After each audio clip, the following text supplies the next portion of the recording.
My name is Rafael Ibarra, and I currently live in Atlanta, Georgia. I have been attending National Wheelchair Sports Camp for a very long time. I probably can't even do the math. It was at least in probably 86 or something like that. What was my favorite sport or activity at camp? Oh, I would probably, there's quite a few, but I would think that riding my bike in the mornings with the crew and just talking about camp and reminiscing on the daily activities, that's probably it. I am currently 68 years old. A little bit of history on and background about what I've been involved with. Having a disability from a very young age, polio, and being around other people with wheelchairs, I got introduced to wheelchair sports very early. Uh, the age of the dinosaur wheelchairs, they call it. And so started playing basketball, then a little tennis, and realized that probably wasn't going to be a great tennis player or a great basketball player. And then I found wheelchair racing, track, and instantly I was pretty good at that. So I thought, I think I could do this. And I started racing in probably 1983 and did well enough to make a Paralympic team in 1984 and 1988.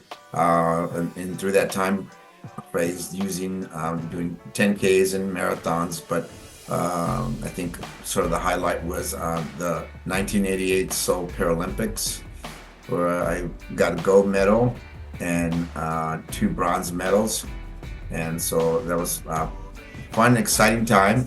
And then just continued doing that for another couple of years, and then phased into retirement for a while till my son was born, and then he asked the question of, "What is retirement, Dad? Why aren't you racing?" So we started. Scott Hollenbeck and I started coaching Blaze kids in track here, and then I got back into hand cycling, and that was like a second, maybe third or fourth profession in wheelchair sports. I think my first introduction to wheelchair sports camp was probably around 85. Right around there, I think a good friend of mine and great athlete, Candace Cable, told me about this race out in the Kaiser Row in Minnesota, Twin Cities. And she said the race was great, but even better, she said, if you go to the race, you got to go visit Bob Bardwell and go to his camp. And so I took him up on it, the following year, and went out there and spent a couple days after the race and fell in love with, just the scenery, the hospitality, and the companionship and friendship. And so I think after that, we, started going back and forth, and then the camp just sort of grew and grew. And every year we would make a trip just to see old friends and see Bob Bardwell and his entourage as they grew, and how the camp just continued to flourish and grow, and how it touched so many lives. The people that didn't have the opportunity, that I had, and some of us older campers had. So that's what keeps me coming back: the camaraderie and the friendship, and giving back to those who just don't know what's ahead for them.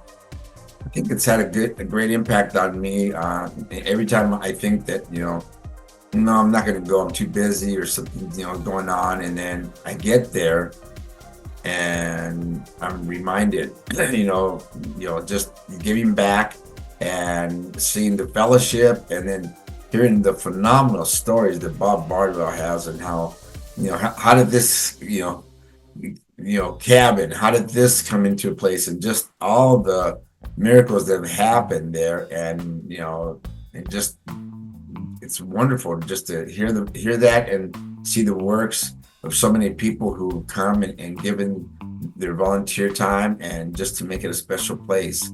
So that's has taught me, hey, anything is possible. You just got to work hard and have the faith.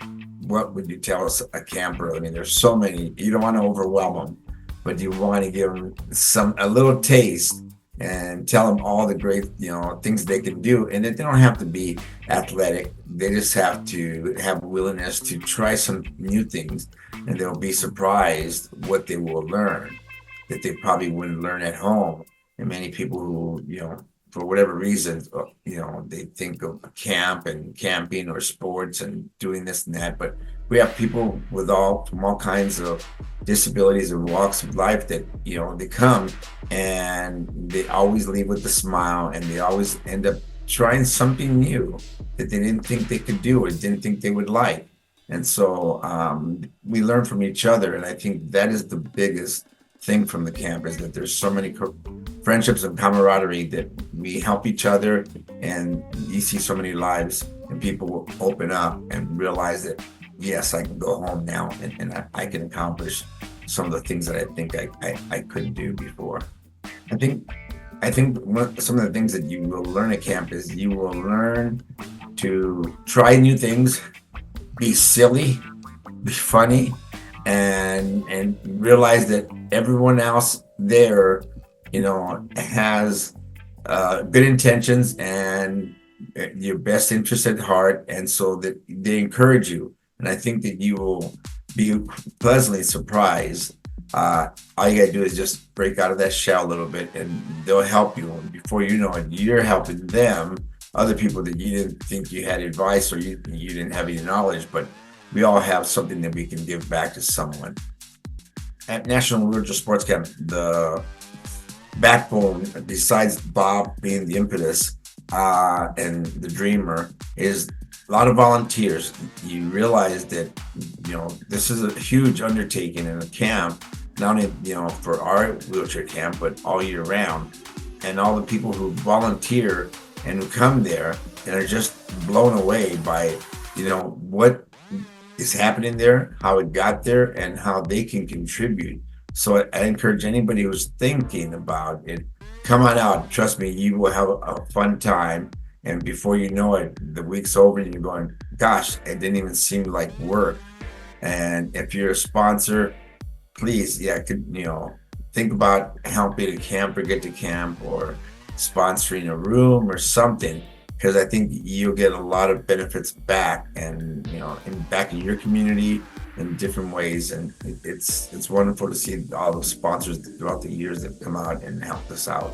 I think as time permits, I still like to come out and bring some new people out. I tell them about it, putting something together and saying, okay, I'm going to take one or two campers and help them get there, so that they can be touched, and they can continue that, and they can bring it back home and tell everybody what a great time they had.